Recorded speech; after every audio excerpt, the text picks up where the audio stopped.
त्यों तिहु लोक गीत गोविंद उजागर।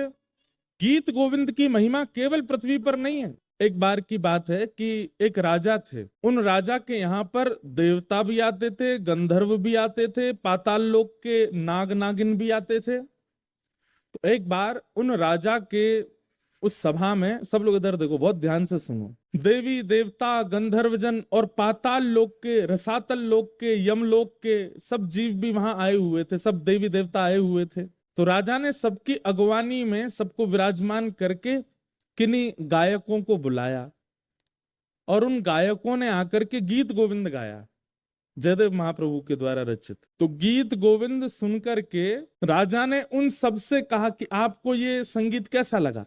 तो स्वर्गलोक के देवी देवता और रसातल लोक के यमदूत आदि ये सब क्या बोले? बोले ये तो हम रोज सुनते हैं। क्यों? बोले हमारे लोकों में भी इसका पाठ होता है।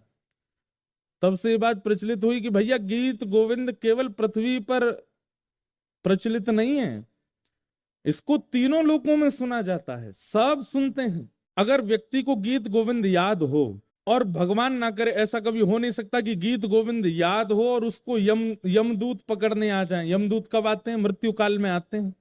वैसे तो गीत गोविंद याद करने वाले को यम यातना नहीं भोगनी पड़ेगी, लेकिन बाई चांस फिर भी जीवन के अपने व्यवहार स्वभाव नहीं बदले, लेकिन गीत गोविंद याद कर लिया और अंतिम काल में उसके व्यवहार स्वभाव के कारण कहीं अगर यमदूत आ गए और उसने केवल अगर इतना ही गा दिया ना, श्रुत कमला कुछ मंडल धृत कुंडल ए, तो यमदूत वहीं हाथ जोड़ करके खड़े हो जाएंगे, हाथ जोड़ के कहेंगे भैया तुम यमलोक के अधिकारी नहीं हो, चलो हम तुम्हें सीधे महाप्रभु जगन्नाथ जी के पास ले चलते हैं। और यमदूत तो क्या ले जाएंगे, यमदूत वहां से अंतर ध्यान होंगे, विष्णु दूत आएंगे और लेकर के जाएंगे। गीत गोविंद का ऐसा भाव।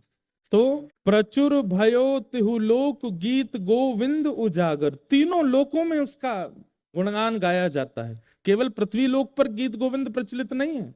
हमने तो कितने अनुभव किए हैं गीत गोविंद के प्रति। एक हम आप लोगों को सावधानी बताना चाहते हैं, बस वो ध्यान से सुनिए। वैसे तो ये सावधानी रखने वाली बात भी है, लेकिन कई लोग टेस्ट लेने के लिए इसको कर भी सकते हैं।